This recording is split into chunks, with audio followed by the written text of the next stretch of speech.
Hi folks, James Meyer from Net Profits Media. Today I want to show you about a free tool that you can use to send out and manage your email lists. It's called MailChimp. And basically MailChimp comes in a few different flavors. There is a free account, which with the free account there are some limitations. You're allowed to have up to 2,000 subscribers, and you're allowed to send up to 12,000 emails per month.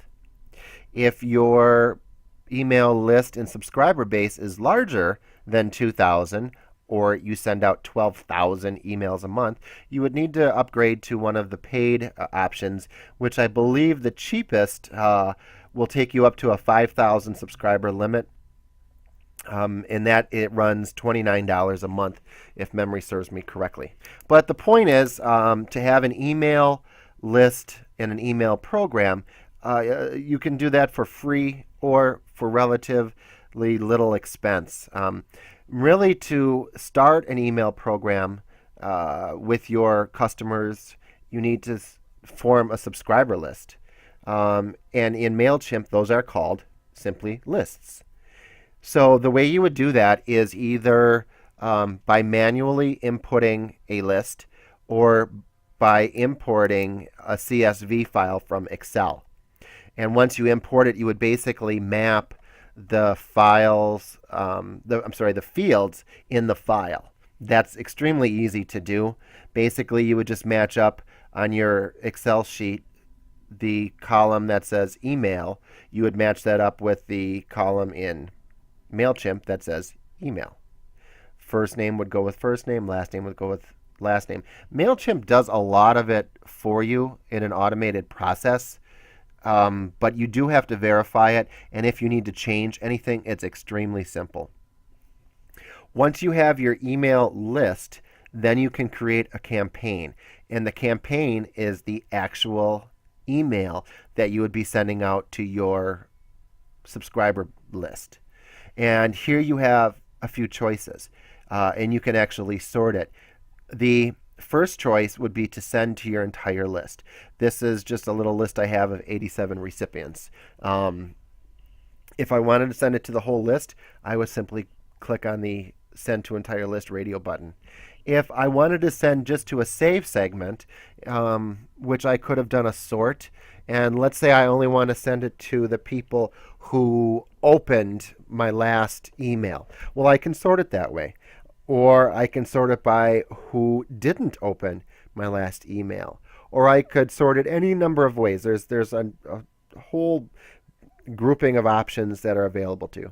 Or I could send it to a brand new segment. You'll be able to see that there's a lot of different options, and MailChimp, even with the free account, gives you some great things that you can do to really try to fine-tune and deliver your message to exactly whomever you want to deliver it to. The next thing you would need to do is you would need to name your campaign.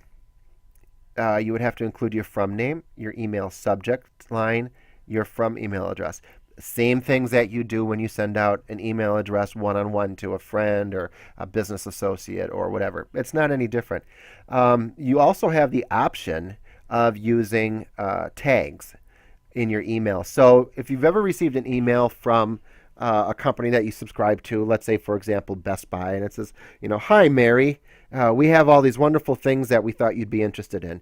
Well, that where they use your name, that's a field from the list. In this case, with MailChimp, this example, it's called FName. So wherever you would want the person's first name to appear in the email, you would simply put that tag, and you would do it exactly the way it's listed.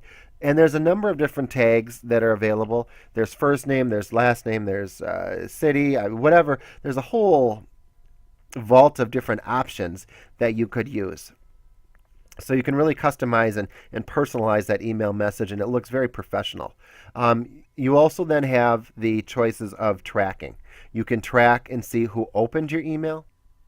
You can track and see who clicked where in the email.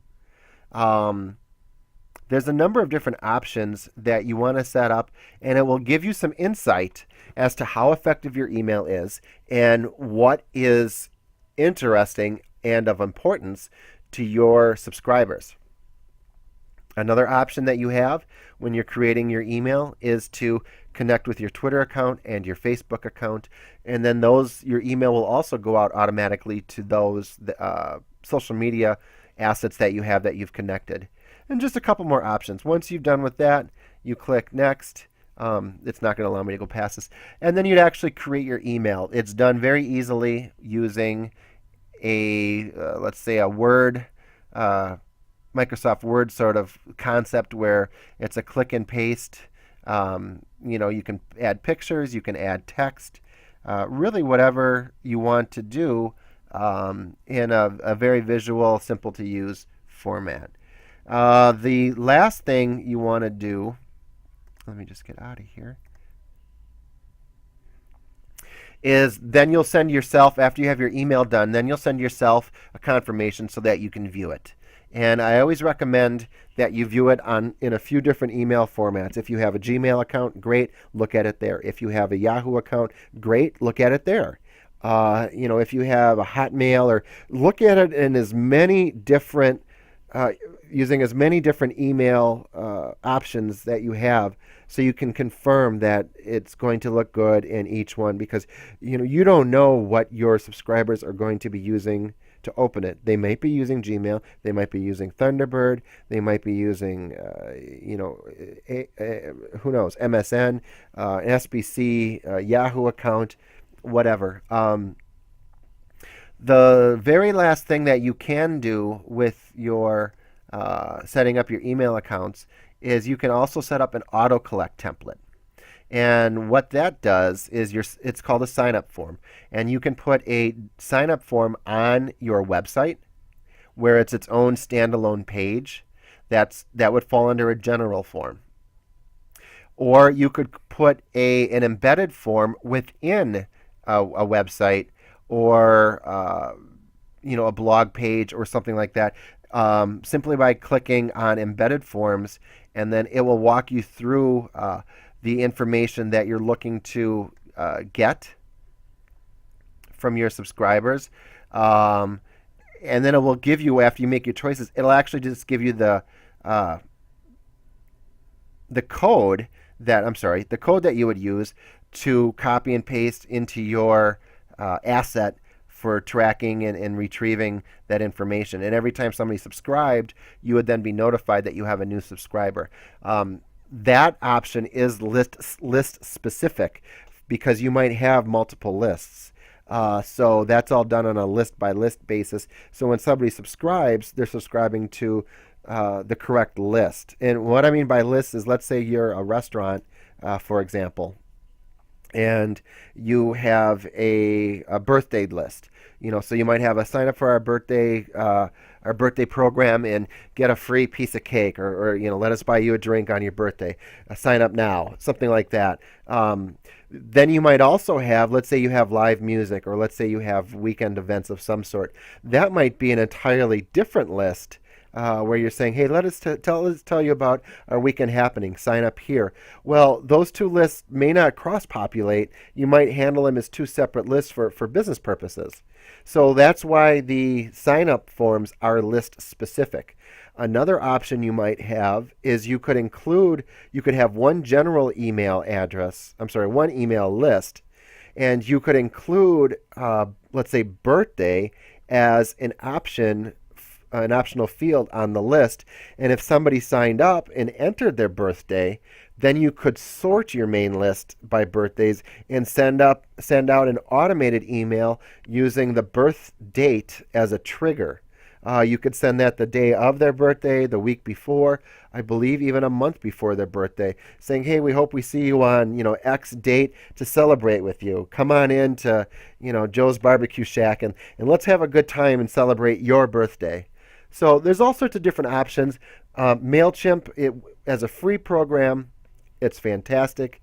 As a paid program, it's even better. Give it a try. I think you'll enjoy it. Thanks for joining me today. Again, this is James Meyer from Net Profits Media. Hope to see you around. Thanks. Bye.